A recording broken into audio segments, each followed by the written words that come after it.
ಯಾವತ್ತಿಗೂ ಕೂಡ ಭಾರತೀಯರ ಮನಸ್ಸಲ್ಲಿ ಉಳಿದು ಹೋಗುವಂತ ಅನೇಕ ಜನಪರ ಕಾರ್ಯಗಳನ್ನ ಮನಮೋಹನ್ ಸಿಂಗ್ ಅವರು ನೆರವೇರಿಸಿದ್ದರ ಬಗ್ಗೆ ಸಿಎಂ ಸಿದ್ದರಾಮಯ್ಯನವರು ಮಾತಾಡಿದರು. ಅವರ ಸಾಧನೆ ಯಾವತ್ತಿಗೂ ಕೂಡ ಭಾರತ ಮರೆಯೋದಕ್ಕೆ ಸಾಧ್ಯವಿಲ್ಲ ಅಂತ ಬಣ್ಣಿಸಿದ್ರು ಸಿಎಂ.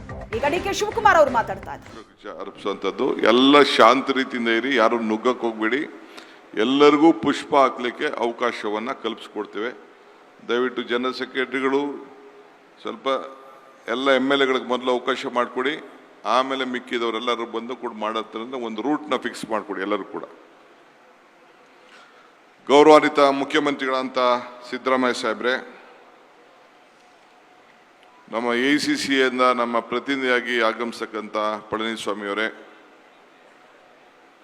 ಎಲ್ಲ ಮಾಧ್ಯಮ ಸ್ನೇಹಿತರೆ, ಎಲ್ಲ ಇಲ್ಲಿ ಸೇರ್ತಕ್ಕಂಥ ಎಲ್ಲ ಹಿರಿಯ ನಾಯಕರುಗಳೇ, ತಾಯಂದಿರೇ, ಯುವಕ ಮಿತ್ರರೇ, DVG ಅವರು ಒಂದ್ ಕಡೆ ಒಂದು ಮಾತು ಹೇಳ್ತಾರೆ, ಮದುವೆಗೋ ಮಶಣಕ್ಕೋ ಹೋಗೆಂದು ಕಡೆಗೆ ಹೋಗು, ಪದ ಕುಸಿಯೇ ನೆಲ ಇರುವುದು ಮಂಕುತಿಮ್ಮ ಅಂಥೇಳಿ.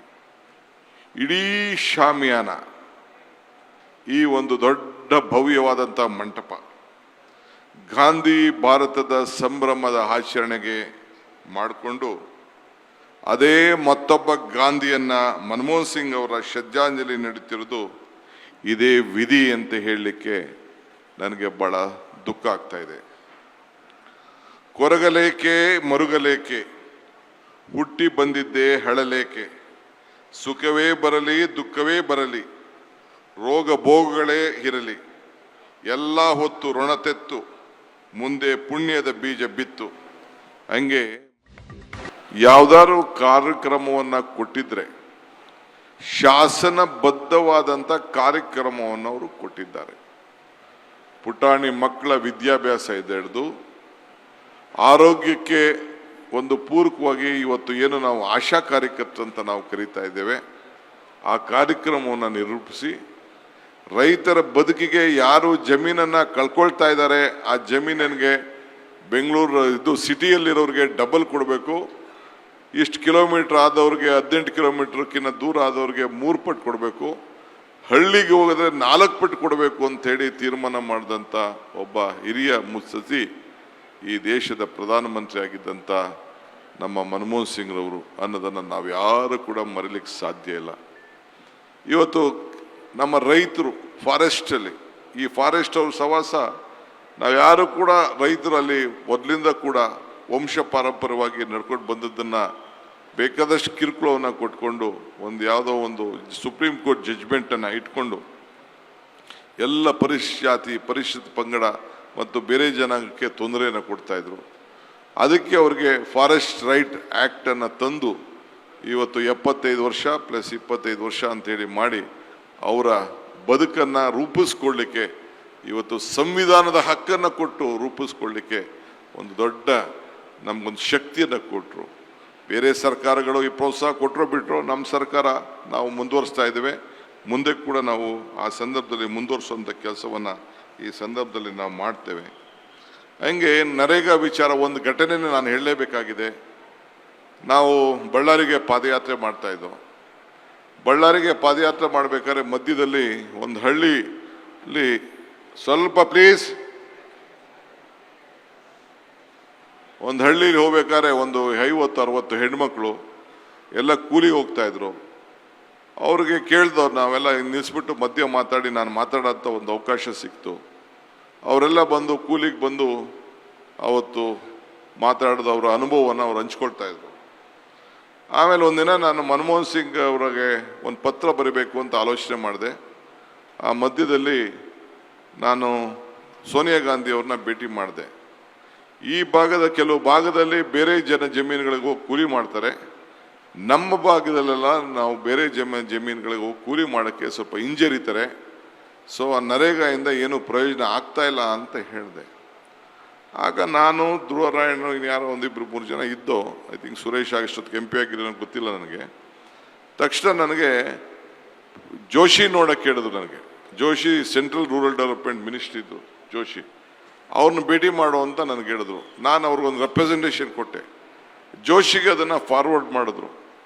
ಜೋಶಿಗೆ ಫಾರ್ವರ್ಡ್ ಮಾಡಿದೆ. ಜೋಶಿಗೆ ಹೋಗಿ ನಾನು ಎಕ್ಸ್ಪ್ಲೇನ್ ಮಾಡಿದೆ. ಜೋಶಿಗೆ ಸಮಾಧಾನ ಆಗಲಿಲ್ಲ. CP ಜೋಶಿ ಅಂತ ಅಂದ್ಬಿಟ್ಟು ಅವರು ಒಂದು ಓಟಲ್ಲಿ ಸೋತಿದ್ರು ಅಸೆಂಬ್ಲಿಗೆ. ಆಮೇಲೆ ಅವರು ಸೆಂಟ್ರಲ್ ಮಿನಿಸ್ಟ್ರು ಕೂಡ ಆಗಿದ್ದರು, ಸ್ಪೀಕರ್ ಕೂಡ ಆಗಿದ್ದರು ಅಲ್ಲಿ ರಾಜಸ್ಥಾನದಲ್ಲಿ. ಅವರು ತಕ್ಷಣ ಅದ್ರ ಬಗ್ಗೆ ಅಧ್ಯಯನ ಮಾಡಿ ತಿರ್ಗಾ ವಾಪಸ್ಸು ಸೋನಿಯಾ ಗಾಂಧಿ ಅವರಿಗೆ ಒಂದು ರಿಪೋರ್ಟ್ ಕೊಟ್ಟರು. ಆಮೇಲೆ ಮನಮೋಹನ್ ಸಿಂಗ್ ಬರೆದ್ರು ಅದನ್ನು.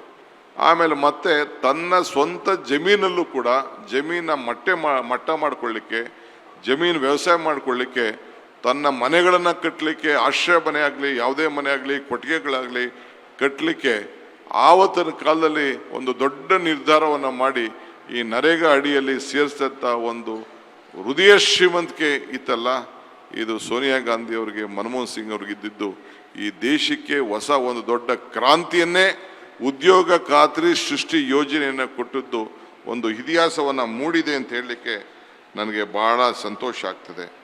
ಹಿಂಗೆ ಇವತ್ತು ನಮ್ಮ ಅನ್ನಭಾಗ್ಯ ಸಿದ್ದರಾಮಯ್ಯನವ್ರಿಗೆ ಮುನ್ನುಡಿ ಬರೆದಿದ್ದೇ ಈ ಫುಡ್ ಸೆಕ್ಯೂರಿಟಿ ಆ್ಯಕ್ಟ್. ಇದು ನಮಗೆ ಜೊತೆಗೆ ಈಗ ಹೊಸದಾಗಿ ನಾವು ಶಾಲೆಗಳು ಮಾಡಬೇಕು ಅಂತ ಹೊರಟಿದ್ದೇವೆ.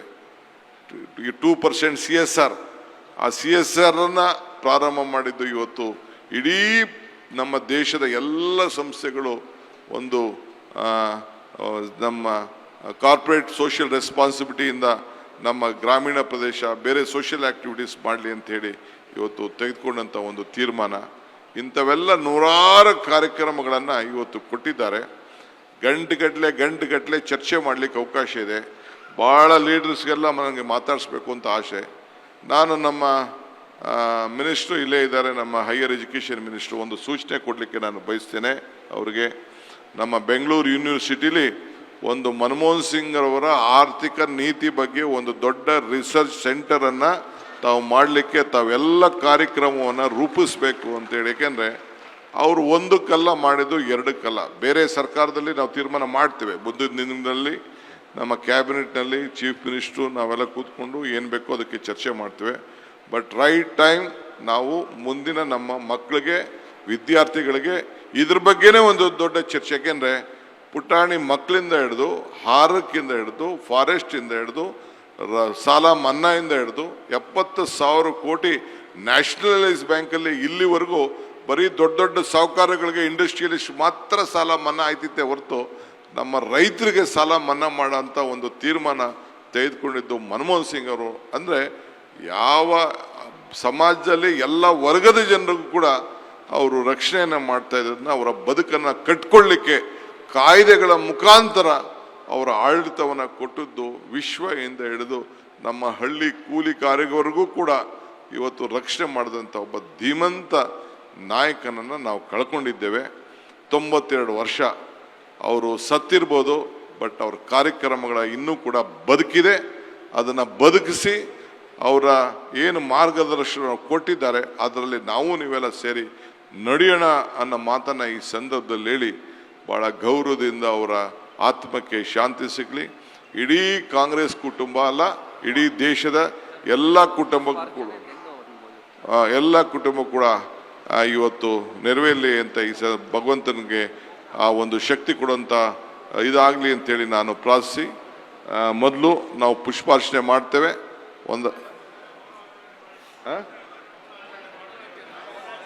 ಆಯಿತು, ಫಸ್ಟು ಮೌನ ಆಚರಣೆ ಮಾಡ್ತೀವಿ, ಆಮೇಲೆ ಪುಷ್ಪಾಚರಣೆ.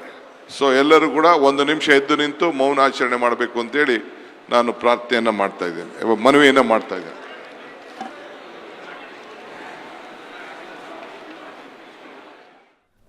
ಮಾಜಿ ಪ್ರಧಾನಿ ಡಾಕ್ಟರ್ ಮನಮೋಹನ್ ಸಿಂಗ್ ಅವರ ಅಗಲಿಕೆಗೆ ಉಪಮುಖ್ಯಮಂತ್ರಿ DK ಶಿವಕುಮಾರ್ ಅವರ ಭಾವುಕ ನುಡಿಗಳು.